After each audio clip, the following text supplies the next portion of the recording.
Going around United States, just got back today, nearly 9,500 miles on the motorcycle. And I thought I was living life.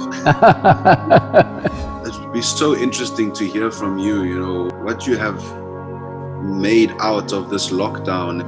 The most important thing right now is stay alive. Ensure everybody around you stays alive. But when you look at things like Black Lives Matter, I just want to have your take on what is happening. What you need is an overwhelming sense of humanity. Have we locked it up inside or have we kept it active? Namaskaram, KG. What, knocking off all the wickets, man? What are you doing, huh? I'm Spare the trying. Chennai Super Kings, huh? That's what you said. They've Doing been great, winning. man. Congratulations for being the highest wicket taker. Congratulations, great job. Nice shades. I've been on a journey for last 36 days on a motorcycle. Just got here about 3 hours ago. I heard. I've been crisscrossing, going around United States, just got back today. And how was it? Oh, it's been fantastic. We captured a lot of video, we're doing some work with the Native Americans and stuff, but it's been spectacular. Actually, Casey told me about that.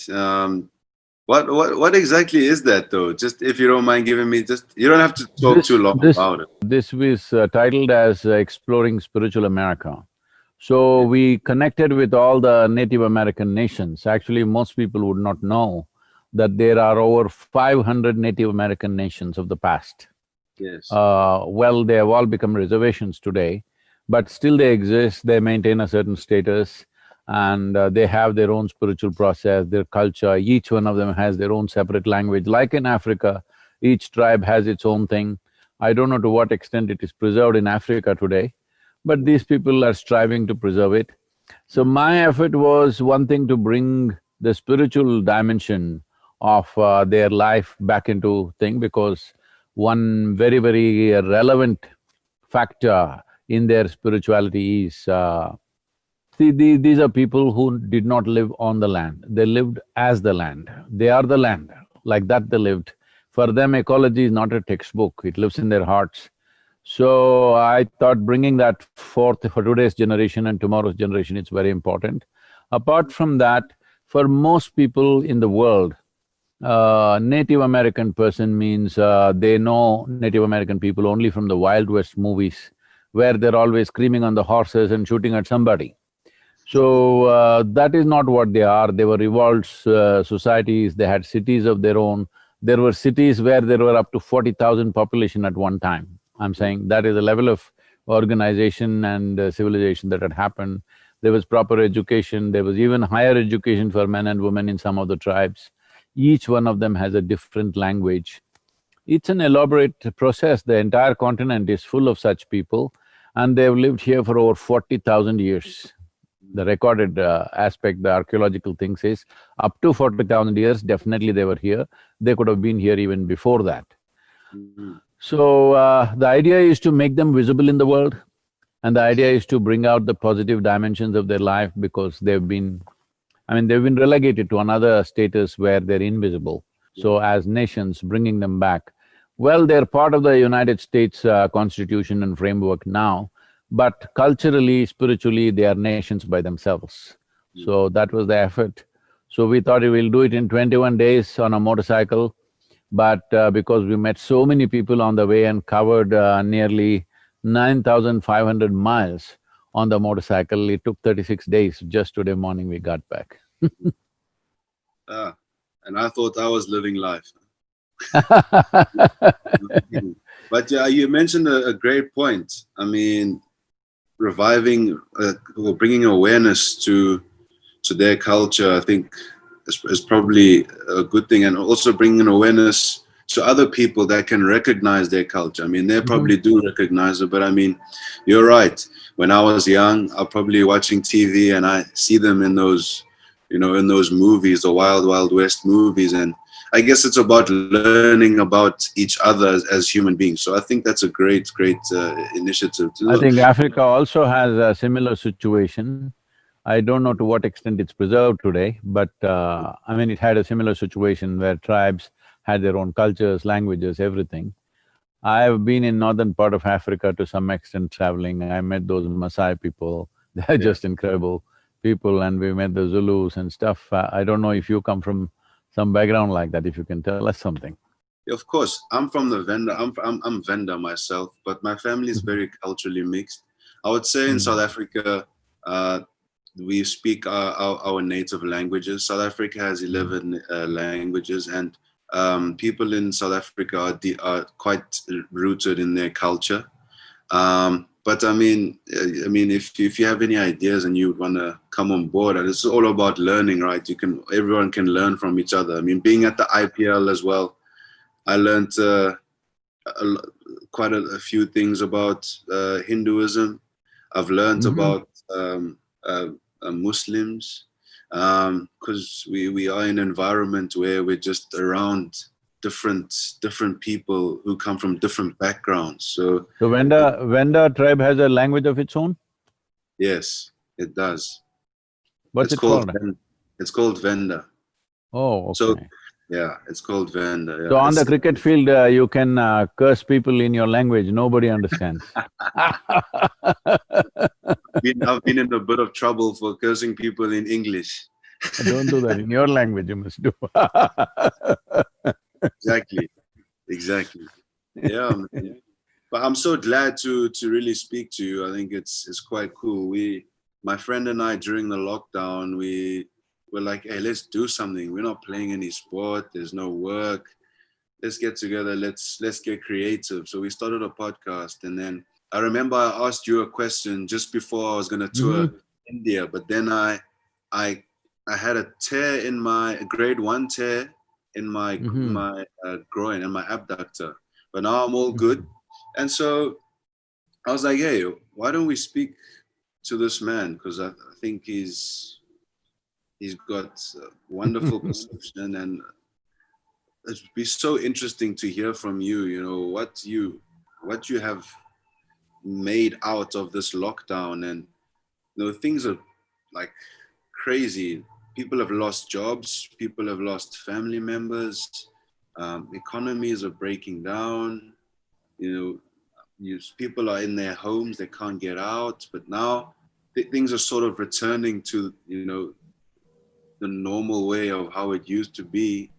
But how do people cope with what is happening around them? You almost have to look a bit deeper. But spiritually, how? What do you One think? thing is,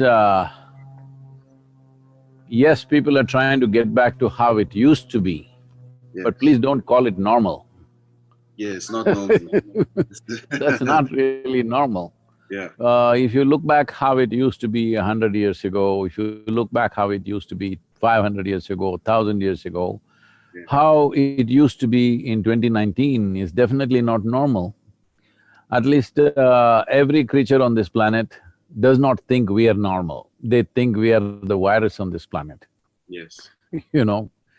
I'm saying if any other creature, any other species Yeah. had done what human beings have done to this planet, I'm sure we would have found a chemical bomb, a nuclear bomb, all kinds of stuff. Maybe we would have poisoned them, something, and we would have made sure the entire species obliterated, right? But right now it's us who's doing this. This is a good time for us to sit back and look, what are we doing? What is really normal for us? What is normal for a human being? Is something I think the whole world needs to look at it. It's unfortunate, over 1 million lives have been lost, yes, it is true. Many people have lost their loved ones. More than anything, not only losing their loved ones, they've not been able to tend to them in the final stages. They've not even been able to attend funerals. Governments are burying or Yeah. cremating people, which is a terrible thing. And of course, the economic loss, the loss of jobs, loss of closure of businesses, all this happening. You must understand, I've also lost my job completely What is your because in the last, whatever we had planned for these 2 years, 2020 and 2021, I'm telling you, because our programs were all planned 18, 20 months ahead, everything is just wiped out. Yeah. No, we have paid, including South African trip, I was supposed to come there in the month of June. Uh, all hall rents, advances being paid. Right now we are struggling to get back the money from the halls because 2 years, whatever we had planned, everything is gone, all right? So, this is true for a whole lot of people. Yeah. But it's for us, either when outside situations do not go the way we expected them to go, this is the time for human beings to dig deep inside and see in what way we can break our limitations and do something absolutely new, something innovative, something… This is the time to explore human genius. When everything is going good, you don't have to. You can just go like a standard person, all right, whatever you call is normal. I don't like to be normal because normal people don't do anything significant. Yes. So, this is the time for everybody to dig into their genius. This is the time for everybody to turn inward and question, what is my life about? What is this all about? Because we are just here for a brief amount of time. In this time, it's very important, at least we are crystal clear, what is it that we want to do with this life? Where do we want to invest this life? This must be clear to every human being. Unfortunately, I would say 90% of the people have no clarity about where they want to invest their life. Simply by chance they've gotten into something, because they have a qualification they're doing something, because they were in a place they've gotten into something. Outside influences are determining what we're doing. This is not the nature of the human being. It's human consciousness which must determine how the outside situation should be. But right now we are allowing outside situations to determine how the human consciousness should be. This is a tragic situation for humanity because it's only a human that we call as a being, all right? We don't call your African lions as lion beings, we don't call elephants as elephant beings. You can't call even a rhinoceros a being, all right? Yes. You call only a human a being Yeah. because this one is supposed to know how to be. Yes. If you know how to be, what is the problem? If you really know how to be right now, what is the problem? If you know how to be, you will keep yourself in the best possible way right now, whatever the situation. It doesn't matter what is the situation. Whatever the situation, you will keep yourself in the best way. Right now, this virus has come compared to what generations of people have gone through. Let's say you look back on the last 3 generations, let's say in the last 100 years, what people have gone through.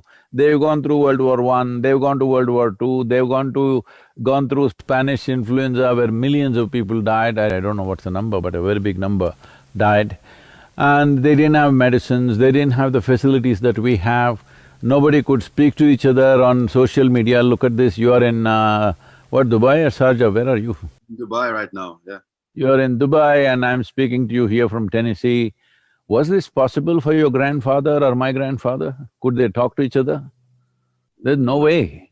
Yeah. So with all this technology, with all this facility, with everything that we have, our survival is better organized than ever before. We should not be complaining. This is the time to dig in and see how life evolves for us, and we must see what best we can do. My only concern is people should not starve in this time. For that, we've been making efforts around our areas, we've been feeding people, 16 to 18,000 people continuously we've been cooking and feeding. Many other organizations, the governments, everybody is doing their bit. In today's world where food is so well organized, nobody should starve to death, that much we must take care. If nourishment is taken care of, you shouldn't be really cribbing about so many things. Other things are there. What we have today, suppose we lose, suppose we have a car and we lose it, we're crying about it. Well, your grandfather did not have a car and he was fine, isn't it, walking? Hello? So what is the big deal we are making about all this? It's not necessary to make such a misery out of life. Right now, most people have more time than they ever had for themselves, their family and everything. That also they're complaining. People are going into mental illness pandemic, now people are predicting suicide pandemic. Well, if the virus doesn't get you, you'll get yourself, is it? What is the logic behind that? The most important thing right now is stay alive. Ensure everybody around you stays alive. See, right now in the India Yoga Center, we have nearly 4,000 people, not a single infection. Here we have a little over 100 people, not a single infection.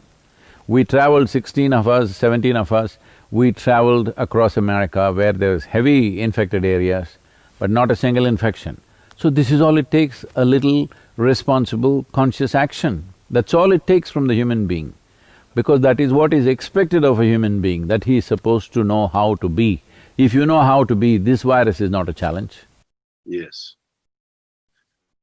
I think that's very interesting, you know. What I took from that is digging into your genius. And when you are thrown with adversity, you know, how you respond to it. It's very similar to sport, because you do go through a lot of ups and a lot of downs. But when you are down, as a sportsman particularly, that's when you actually learn the most about your game. And when it's going well, as you've stated, that's when you don't really need to do anything different. So that's something that people can really take on board. That's really lovely. I like that phrase, dig into your genius. That's really phenomenal. And also counting your blessings, and not complaining about things that are kind of trivial. Having food, a basic need like food, is the most important thing and the best thing. I must tell you this, in southern India, even today, if you go into the rural India, maybe it is true in Africa also. Yeah. In southern India, when somebody wants to greet you, in the villages I'm saying, they will ask you, "Uta aita, saptingla." What it means is, have you eaten? Oh, right. Because in their mind, if you've eaten, there Yeah. can be no other problem. Yeah. What other problem do you have? Have you eaten? That's the greeting. Nobody will ask you, "How are you?" Nobody will say good morning. The morning is already good. The only problem is you, isn't it? If you've eaten, you shouldn't have any problems. That's what I'm saying. If you're nourished, beyond that, rest is all extra. As a generation of people, we have more things than any generation ever had.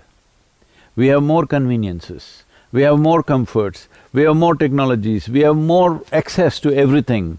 Like never before in the history of humanity, never anybody had these things, isn't it? But we are complaining like never before. I mean, Global now, the complaints are not local anymore. Everything is global because they're on the Facebook. and Twitter and Instagram. Yeah, yeah. Instagram. Speaking about global stuff, and so social media especially, I actually came across you on social media. I think a lot of people would have. When I was about 20, 21, I was searching on YouTube, looking at spiritual videos, and obviously you came up. That's how I got to know you, and I would watch videos here and there. So it's actually quite cool that I'm chatting to you now. But when you look at things like Black Lives Matter, and in South Africa, there's also campaigns like Farmers' Lives Matter, and other people say all lives matter. As a sportsman, you know, I get asked that question a lot of times, and it doesn't have to. For me, it's not about cricket. It's not about politics. Not about business. All lives matter. As you've stated, it's about human beings, right? But I just want to have your take on what is happening on that front in humanity around the world when it comes to lives mattering. Yesterday evening, I was in Memphis. I was at the Martin Luther King Memorial, Dr. Martin Luther King Memorial, where in that hotel, Lorraine, where he was shot. Yeah. So, when you go into this museum, it's not… it's new to us, we know this. It's heart-rending just seeing those images. Not just about his death, but what he was fighting for, what was happening in the country. It tears you apart. It may be half a century ago or a century ago, but when you look at it, just the images are… and the statistics are unbelievable. 12.5 million African people were captured and brought as slaves. So when you look at these images, it's heart-rending. But if you invest in the wounds of the past, you will also become wounded. When you're wounded, when you're in pain, when you're in anger, when you're resentment, you cannot think straight. You will get poisoned. And with this poison, nobody else dies but you. Resentment, anger, hatred are poisons that you drink, but you expect somebody else to die. Life doesn't work like that. It kills you in so many ways. So the thing is, whether we want to invest in our dead fathers, it's not that we don't respect them, it's not that we did not value them, it's not that we have no regard for them, but still we cannot invest in the dead. We have to invest in the living and the next generation and the unborn child, we must invest in him and her. That's what is important. So bitterness is not going to help us. But at the same time, you cannot forget what's happened. There is no way to forget that. Everybody should remember, from both ends, everybody concerned must remember what we have done to other people as human beings. And for those it's happened also, they must remember not to grow in resentment and anger, but to ensure that such things don't happen to anybody else. Because I want you to understand, the people who did the most horrible things on this planet, when they were doing it, they thought they're doing the right thing. Yes. They thought they were doing the right thing. That is the worst part of humanity, that you can twist your intelligence whichever way you want, and you can do the most horrendous things to another human being and think you're doing the right thing. So this is the problem with belief systems, with philosophies, with ideologies, because they will twist your mind to believe this is the right thing that you're doing. Because many religions in the world clearly say that it is perfectly okay to take a slave. Oh, really? Yes, yes, the scriptures in the world say this. Not one, many. Okay. So, people have always been quoting that. This is all right, this is what is said in our book, this is what we do. But if you allowed your humanity to overflow, you knew that it's not good. If you just… what you are doing to the other person, if you are giving him 100 lashes, if you just took one lash on your back, you would know this is not the thing to do, isn't it? If you put your child there and gave 10 lashes, you would know this is not the thing to do. But you, instead of awakening your humanity, everybody is busy cooking up belief systems, philosophies, ideologies. How much bloodshed has happened because we believe something, because we are adhered to an ideology or to a philosophy, how much has happened around the world. Some have been recorded, most has not been recorded, believe me. Recording has happened only in the last 150 years to some extent. Before that, people did all these things without any problems, and they did not feel bad about it because it was endorsed by their scripture or their philosophy or their ideology or whatever their morality they had. You don't need morality, you don't need ethics, you don't need anything. What you need is an overwhelming sense of humanity. That all of us have. Have we locked it up inside or have we kept it active? That's all the question is.